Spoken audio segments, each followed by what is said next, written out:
আসসালামু আলাইকুম। আপনারা হগলে কেরম আছেন? আজ আমনে গলে কে মোরা লইছি রোস্ট আর পোলাও রানতে। রোস্ট করার লাগে মোরা আগেই কাজে লইছিলাম কলম ফার্মের মুখরা, এখন লইয়াইছি হাইয়ে ধুইতে। মগো কলম ধোয়া শেষ। এখন এই মুখের মাংসগুলোর মধ্যে কর্মুকি কতটু লেমুর রস দিয়ে দিমু, হেই আর লগে দিয়ে দিমু কতটু হলদির গুঁড়ি আর দিয়ে দিমু কতটু নুন। এই নুন আর হলদির গুঁড়ি দিয়ে মাংস কহান একটু ভালো মতন মাইক কেলমু। মা হইয়ে গেলে মোরা চুলার উপরে দিয়ে দিমু খোলা, আর খোলাই দিয়ে দিমু কতটু তেল। তেলটা দেখমু যেইকালে একটু গরম হয়েছে সেইকালাই মা হাইনে মাংসগুলারে দিয়ে দিমু ভাজার লাগিয়া। মাংসগুলার এক পাশ যেইকালা দেখমু ভাজা হয়ে গেছে সেইকালা মোরা করমু কি মাংস খান রে উল্টাই লমু। মোরা কিন্তু একটু ভালো মতন এই ভাজি, আপনার আবার মনে করেন না পুড়ে গেছে। এইটা ফার্মের মুখরা তো হেললে একটু বেশি করে ভাজছিলাম। মগো মাংস ভাজা শেষ। রোস্ট রান্তার লেগে মোরা লইছি গরম মশলা, কাঁচামরিচ, পেঁয়াজ বাটা, আদা রসুন বাটা, আর লইছি বাদাম বাটা। লগে লইছি মরিচের গুঁড়ি, নুন, জিরার গুঁড়ি, আর লইছি রোস্টের মশলা। প্যাকেট দুধ গোলাইয়ে লইছিলাম টক দই, আর লইছি পেঁয়াজ কাটা। এরপর কড়াইতে দিলাম তেল, তেলের মধ্যে দিলাম পেঁয়াজ কাটা, লগে দিলাম গরম মশলা আর তেজপাতা দিয়ে একটু লাইটে চেড়ে ভাজতে লইলাম।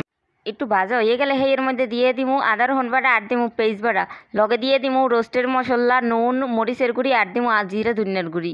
এরপর মশলাগুলো একটু ভাজতে লমু। ভাজা হয়ে গেলে এর মধ্যে দিয়ে দিমু বাদাম বাটা। এরপর মুখ মশলাগুলার একটু ভালো মতন কষাইয়ে লইতে হইবে। যেকালা দেখমু কষানো হয়ে গেছে সেইকালা এর মধ্যে দিয়ে দিমু এই ভাজ্যের মাংসগুলারে। মাংসটা একটু কষানো হয়ে গেলে এর মধ্যে দিয়ে দিমু টক দই, আর দিমু গোলান্য গুঁড়া দুধ। এরপরে একটু ভালো মতন রাইন্দে যেইকালা একটু জল টাইনে যাবে সেইকালা দিয়ে দিমু একটুখানি চিনি, আর দিয়ে দিমু একটু সস। এরপর একটু লাইটে ছেড়ে নামাইয়ে হালাইলেই দেখমু মগো রোস্ট রান্না হয়ে গেছে। এখানে কলম মোরা আগেই পোলার তেল ধুয়ে লইছি। এরপর কলম কি একটা কড়াইতে দিলাম তেল। এর মধ্যে দিয়ে দিলাম আস্তা গরম মশলা, আর দিলাম তেজপাতা। লগে দিলাম আগের কুচাইয়ে রাখা পেঁয়াজ দিয়ে একটু ভালো মতন ভাজতে লইলাম। ভাজা হয়ে গেলে মোরা এর মধ্যে দিয়ে দিমু ধুইয়ে রাখা পোলার চালগুলার এই মশলার লগে লাইটে ভালো মতন মিলাই লমু।